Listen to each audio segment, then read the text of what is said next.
আসসালামু আলাইকুম। ম্যারেজ ক্যারিবিডির বিবাহ বিষয়ক আলোচনায় আজকে ৮৯তম পর্বে কথা বলবো মেয়েদের বিয়ে দেরি হওয়ার কিছু বাস্তব কারণ নিয়ে।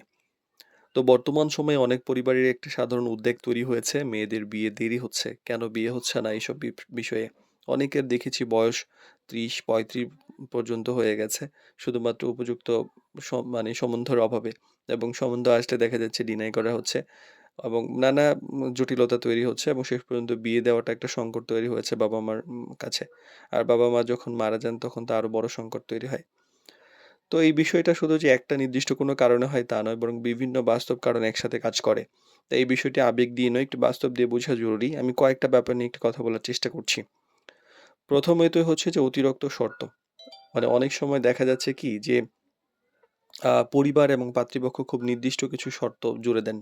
নির্দিষ্ট পেশা, নির্দিষ্ট লোকেশন, নির্দিষ্ট ইনকাম এবং পরিবার এইসব মানে ইভেন চেহারা সবকিছু মিলে একসাথে একটা পাত্র পাওয়া অনেক সময় কঠিন হয়ে যায়।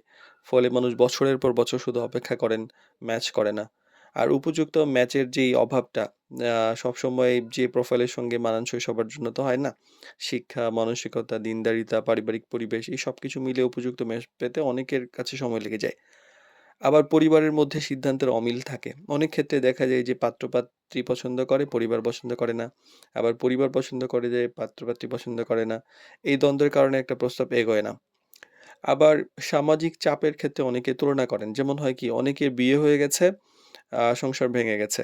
আবার অনেকের বিয়ে হয়ে গেছে, সংসার ঠিক চলছে। এই যে বিয়ে হয়ে গেছে, সংসার ভেঙে গেছে এই জিনিসটা এত বেশি মানে হয় মানে বন্ধু-বান্ধবদের সঙ্গে এত বেশি প্রচার হয়, অনেকে বিয়ে করতে আগ্রহ হারিয়ে ফেলেন এবং করেন না। আসলে তারটা আসলে তার কারণে ভেঙেছে। কিন্তু আসলে আ এই সৃষ্টি শুরু থেকে এ পর্যন্ত বিয়ে-শাদী পরিবার তো হয়ে আসছে।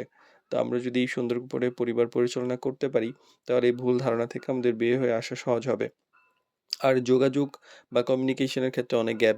ভালো প্রস্তাব পাওয়ার পরেও দেখা যায় যে অনেকেই এত বেশি সংযত, আবার এত বেশি কম কথা বলা, আবার পরিষ্কারভাবে নিজেকে উপস্থাপন করে না, কমিউনিকেশন করে না। ২ পক্ষের ঠিকমতো কেয়ার করে না। যার ফলে হয় কি ভালো প্রস্তাব মানে আগায় না।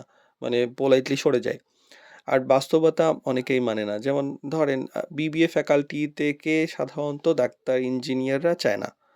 আবার মানে একটা ব্যাপার থাকে কিন্তু যে যেরকম সেরকম চায়। তো এমনি ধরেন পছন্দর বিয়ে বা পারিবারিকভাবে বিয়ে হইলে হয়তো ধরেন একজন ডাক্তার বিবিএ ফ্যাকাল্টির কোনো মেয়েকে বিয়ে করলো। বা একটা ইঞ্জিনিয়ার কোনো একটা বিবিএ ফ্যাকাল্টির বা আর্টস ফ্যাকাল্টির কাউকে বিয়ে করলো। অ্যাজ ইউজুয়াল আমাদের কাছে যখন চায় তখন কিন্তু ডাক্তার ডাক্তারকেই চায়, ইঞ্জিনিয়ার ইঞ্জিনিয়ারকেই চায়।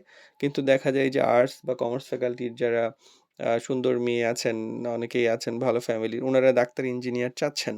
তো এই ডাক্তার ইঞ্জিনিয়ার চেয়ে, চেয়ে দেখা যায় যে অনেক সময় চলে যায়। কারণ আত্মীয়স্বজনের মধ্যে হয়তো কারো হয়েছে। না ওর ওর মতো না হলে তো জামাই দেখানো যাবে না। একটা লজ্জার ব্যাপার-স্যাপার থাকে।